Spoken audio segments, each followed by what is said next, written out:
ازيكم عاملين ايه؟ يا رب تكونوا بخير. تعالوا مع بعض النهارده نعمل الفراخ المشويه دي، وكمان هنعمل معاها صينيه بطاطس تحفه، وهنقدمها مع شويه مخلل. نقدر بقى ناكلها بعيش، نقدر ناكلها مع رز، حاجه كده تحفه.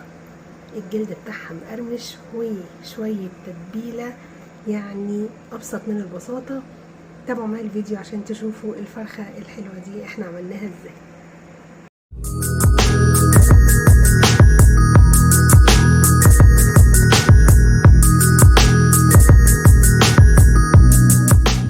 اول حاجه هبتدي بيها في وصفتنا النهارده هي ان انا هتبل الفرخه بتاعتي دي تقريبا كيلو ونص او كيلو 600.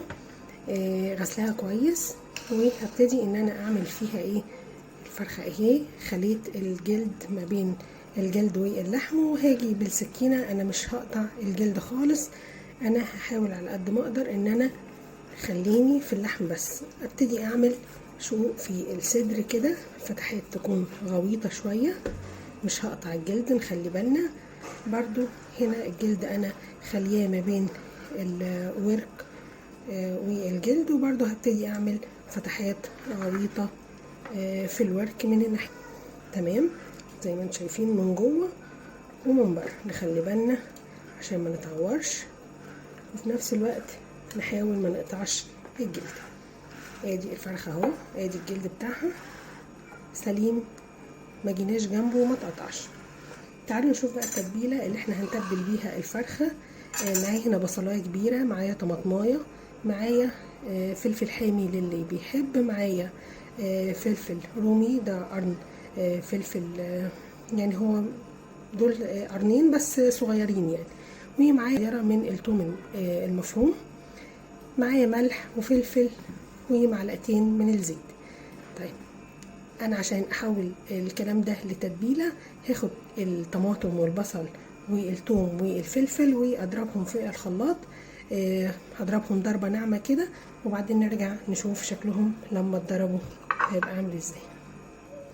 وادي البصل بالطماطم والفلفل ضربناهم في الكبه او في الخلاط لغايه ما نعموا كده. هبتدي بقى ان انا ازود عليهم معلقتين كبار من الزيت اهو. عايزه اقول لكم الخلطه ريحتها حلوه جدا جدا. ويبقى ابسط توابل هنستخدمها هي الملح والفلفل، مش هنحتاج اكتر منهم في ان احنا نتبل الفرخه بتاعتنا. نحاول نظبط الملح علشان تبقى الفرخه متهيئه معانا كويس. هنخلط بقى كل المكونات دي مع بعض وندوق الملح بتاعها ونتبل بيها الفراخ. خلاص انا خلطت الزيت مع الملح والفلفل مع البصل والطماطم وفلفل، وهبتدي بقى ان انا اتبل الفرخه بتاعتي من جوه، واحاول ان انا ادخل التتبيله في الفتحات اللي احنا كنا عملناها بالسكينه، وطبعا هنستعمل ايدينا. هنتبل من جوه كويس، ندخل التتبيله في الفتحات وما بين الجلد واللحم، وكمان الجلد من بره هتبله كويس. هقلب الفرخة وهتبل الظهر علشان تبقى كلها متبلة كويس، والتوابل اللي فيها وطعم الثوم والبصل والطماطم والفلفل تبقى مغلفاها من كل ناحية. هسيب الفرخة في التتبيلة دي على الأقل ساعتين، ولو انتي حابة تسيبيها في التتبيلة من قبليها بيوم، كل ما زادت في التتبيلة طبعا بيبقى طعم الفراخ احلى بكتير.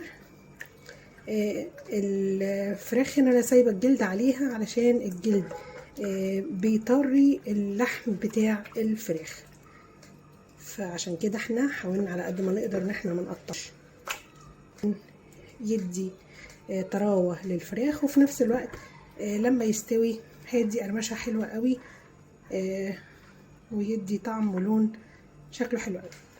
كده انا تبلت الفرخه، هسيبها ساعتين وبعدين نكمل بقيه وصفتنا. تعالوا نشوف هنحط ايه تحت الفرخه بتاعتنا في الصينيه. معايا هنا ده نص كيلو من البطاطس، انا مقشراها وغسلاها ومقطعاها، مش تخينه قوي مش رفيع قوي، يعني شرايح كده. طبعا التقطيعه والكميه الخضار انتوا تقدروا تتحكموا فيها على حسب عدد افراد الاسره اللي هتاكل. هحط عليهم قرنين من الفلفل الرومي، واللي حابب يحط فلفل حامي دي حسب الرغبه. هحط عليهم كمان بصلايه كبيره متقطعه التقطيعه اللي تحبوها، انا هنا قطعتها شرايح.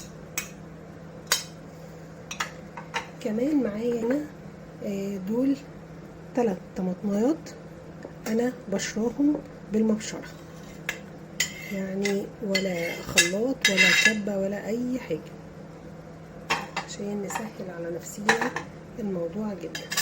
وكل اللي احنا هنحط شويه ملح،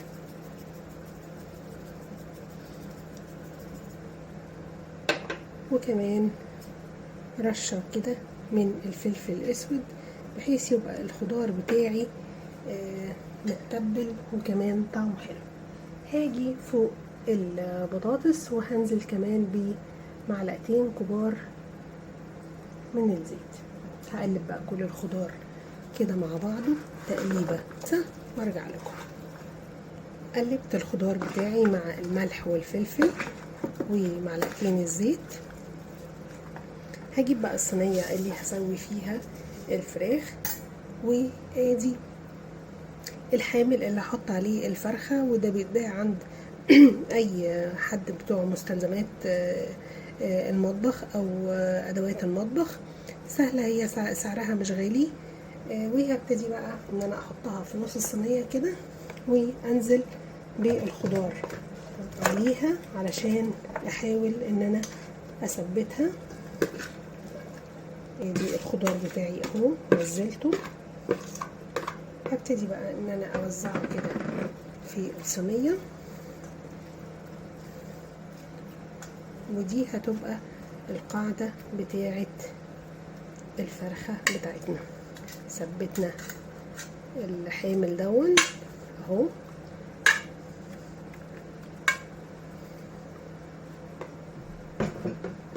ده كده على جنب. وابتدي بقى اجيب الفرخه بتاعتي. انا هنا سبتها متبله من بالليل الصبح، يعني خدت وقتها جدا جدا في التتبيله اهو.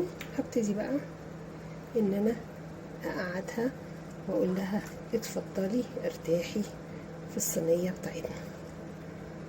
تمام. طبعا بقيه التتبيله دي مش هسيبها، هنزلها كده على الفرخه بحيث ينزل منها برضو على الخضار بتاعي.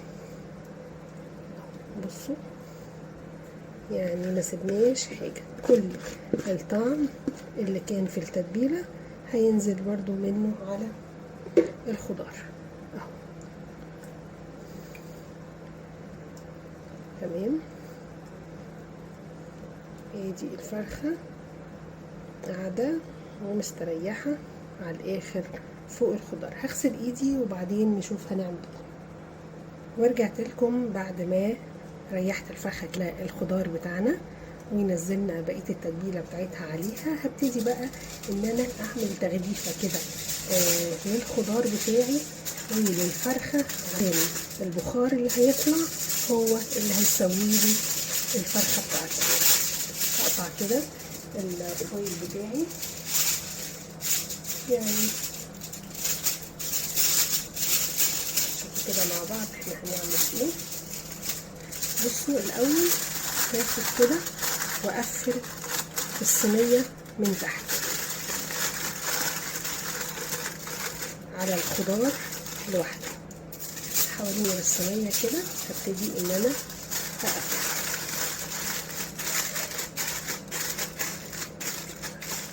نقطع حته كمان.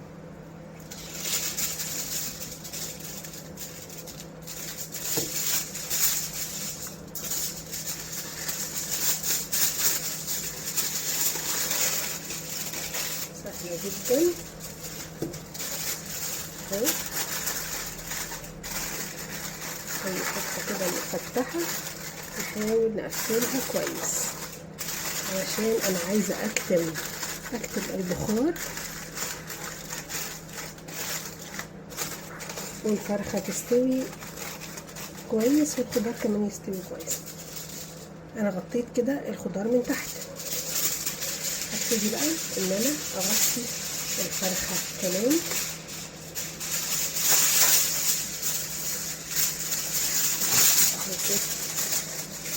وبرده الف الفويل كويس قوي علشان البخار يتكتل، لان انا هسويها الاول على البوتاجاز من فوق وبعدين ادخلها الفرن. تعالوا بقى نروح على البوتاجاز ونشوف هنعمل ايه. انا جيت على البوتاجاز وحطيت الصينيه بتاعتي بعد ما حطيت فيها الخضار وحطيت الفرخه على الحامل، وزي ما انتم شايفين كده يعني خبيتها بالفويل. هحطها على العين الوسط وههدي النار علشان البخار اللي طالع مع السخونة يسوي الخضار وفي نفس الوقت يخلي الفرخة بتاعتي تدخل في السوا. هسيبها كده لمدة ربع ساعة وبعدين نرجع مع بعض. تعالوا نفتح كده على الفراخ بعد ما سبناه تقريبا ربع ساعة. نشيل الطبقات دي كده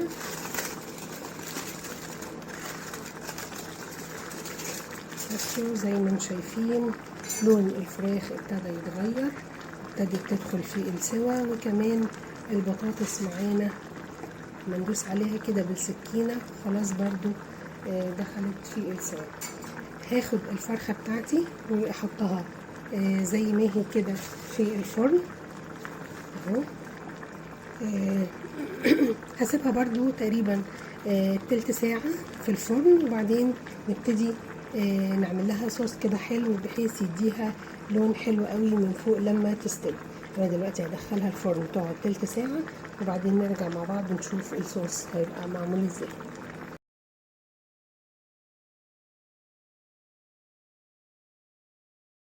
وتعالوا نجهز كده الصوص اللي هنحطه على الفرخة علشان يخلي لونها حلو كده ويديها قرمشة. معي هنا نص معلقة كبيرة من العسل الاسود وما تقلقوش منه، احنا حاطين كمية قليلة قوي. كمان هحط يعني شوية كاتشب كده،